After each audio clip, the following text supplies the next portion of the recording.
Equity और inclusion को नज़रअंदाज नहीं करना चाहिए। हमें दर्ज झेल पहलुओं का अहाता करते हुए ज़रूरतमंदाना इक़दामात की ज़रूरत है। तमाम मॉडर्न इकॉनमीज़ की तरह हमें भी वसी पैमाने पर निजकारी और रेगुलेटरी इस्लाहात करते हुए रियासत के फुटप्रिंट को सिर्फ इसेंशियल पब्लिक सर्विसेज तक महदूद करना होगा। पैदावारी सलाहियत में बेहतरी लाने के लिए अंदरूनी मुल्क और बैरून मुल्क से सरमायाकारी की हौसला अफजाई और regulatory and investment climate improvements करना होंगी। हमें टारगेटेड वेलफेयर सिस्टम के ज़रिए अवामी फलाह पर तवज्जो देनी होगी और ऐसी सब्सिडी को कम से कम करना पड़ेगा जो एफिशिएंसी और प्राइसेस में बिगाड़ का सबब बनती हैं।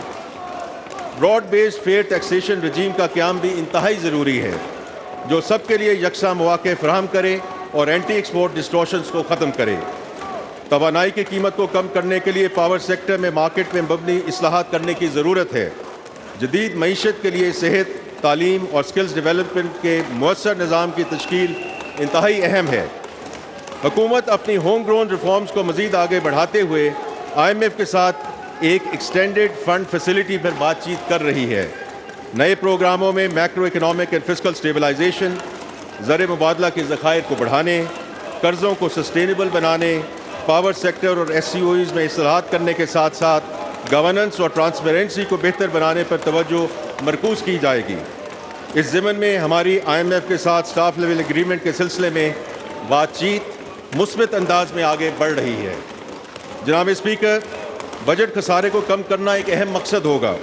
इस मकसद के हसूल के लिए हम एक मुनसिफाना टैक्स पॉलिसी के ज़रिए अपनी आमदन बढ़ाएंगे और गैर ज़रूरी अखराजात को कम करेंगे, लेकिन ये कमी करते वक्त human development, social protection and climate resilience पर होने वाले अखराजात को तरजीह देते हुए इनमें कोई कमी नहीं लाई जाएगी। हमें एनर्जी सेक्टर को वायबल बनाने के लिए इक़दामात करने हैं।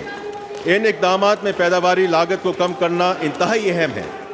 हमें SOEs के तंजीम नौ और प्राइवेटाइजेशन करनी है और गुड गवर्नेंस और लेवल प्लेइंग फील्ड के ज़रिए प्राइवेट सेक्टर को फ़रोग़ देना है।